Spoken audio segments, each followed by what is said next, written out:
Tabbas wannan waƙa ce kuma fitatta, wacce waƙa ce babu waƙa mai matuƙar trending ɗinta a social media musamman ma TikTok.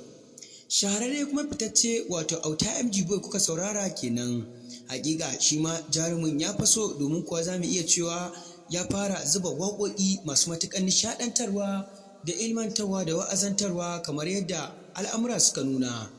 Duba da yanayin yadda Auta MG Boy ya tara ɗimbin masoya musamman ma a kafafen sada zumunta masu miƙa masa godiya da annashuwa da ban nishaɗi, duba da yanayin wannan rerarriyar waƙa ta sa, waƙa irin ta soyayya, kuma waƙa da ta yi ilmantar da su, ta faɗakar da su, kuma ta nishaɗantar da su, ta wa'azantar da su. Tabbas fitacce kuma shahararre Auta MG Boy,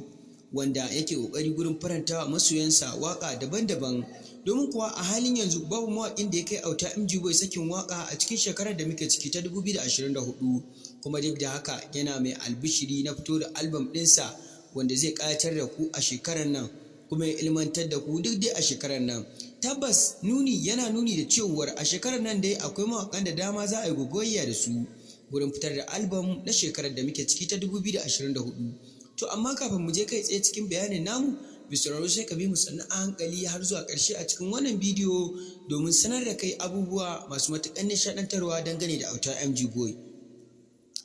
Jama'a assalamu alaikum wa rahmatullahi ta'ala wa barakatuhu. Barkanmu da ƙara kasancewa da ku, sannan barkanmu da ƙara saduwa da ku a cikin wannan chat tamu mai albarka ta a gidan Nura TV. Mai sauraro, idan wannan ne zuwanka ko kuma yana ɗaya daga cikin ziyartar ka tashar tamu mai albarka na farko, sai ka daure ka danna alamar subscribing